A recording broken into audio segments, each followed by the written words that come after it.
Hey everybody, I have another Space Invaders plug and play. This looks very similar to one I reviewed previously made by Jakks Pacific, but this one is actually quite different, even though its appearance might be somewhat similar. It does have this gigantic white knob joystick. It actually works pretty good. You got two buttons, A and B, a start button, an on-off switch. We turn it on, light letting me know that my 3 AA batteries are working. That's right, it operates on 3 AA batteries, which is a little bit unusual. And it has your standard RCA video audio cables with the mono audio. Let's go ahead and take this Space Invaders plug and play, plug it in my TV, and see how it holds up today. Let's go to the game. This Space Invaders plug and play was made by MSI Entertainment and carries a copyright year of 2016. It looks very similar to the Jakks Pacific Retro Arcade plug and play, which I reviewed back in episode 227, but is quite different. The Jakks Pacific plug and play has a red knob on the joystick and contained 10 games, including an arcade-style version of Space Invaders. This version has a white knob on the joystick and only has 1 game, a version of Space Invaders that appears to be based on the Japanese Nintendo Famicom version, which never appeared on the NES here in the US. This version of Space Invaders only has 1 single-player version to play. You use the joystick to move your ship on the bottom and press either button to shoot. Your goal is to clear all the aliens before they reach the bottom or before you lose all of your lives. Clear all the aliens and you fight another more difficult wave. According to the manual, you get 10, 20, or 30 points for shooting the aliens and 50, 100, 150, or 300 points for shooting the UFO that randomly flies across the top of the screen.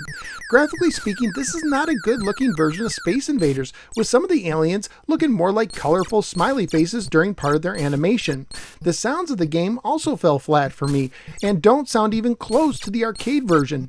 Family friendly wise, what can I say? It's Space Invaders, so it's pretty family friendly. Currently, this is still available for sale through some big name stores, including Target.com, who has it for $20, and ToysRUs.com, who has it for $25. So what did I think of the MSI Space Invaders plug and play?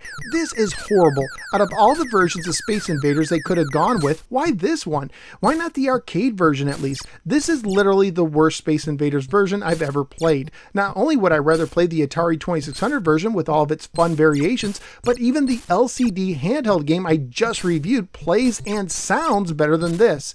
In this version, the sounds are weak and the aliens look awful. The shields get gaps that are too big and the aliens seem to be able to move far further to the sides than you, and you only get 1 version of the game.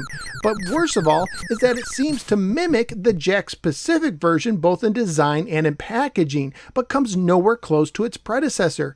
Having only 1 game is a joke, but having a poor version of that game is inexcusable. I feel awful for anyone who bought this expecting so much more, but ended up getting only 1 poor game instead. So where am I going to rank the MSI Space Invaders plug and play?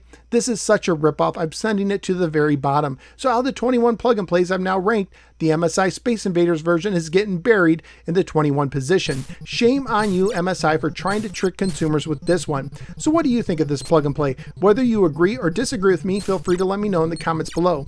Also feel free to click the like and subscribe buttons and follow me both on the Facebook or the Twitter. I'm also a member of the Retro Junkies Network. At this time, I'd like to thank Rick from the forums at Atari.io for sending me this one in a trade. I was glad to get it to warn my viewers, but I can totally understand why you were willing to let this one go. I'd also like to thank Michael M. for supporting the show at patreon.com/NoSwearGamer. Thank you, Michael. You are so much better than this plug and play. If you appreciate the work I do, please consider becoming a Patreon supporter starting at $1 a month. Thank you for giving me a little part of your day, and I look forward to seeing you next time in the next episode of the No Swear Gamer. Take care and beware of plug and plays that try to rip you off.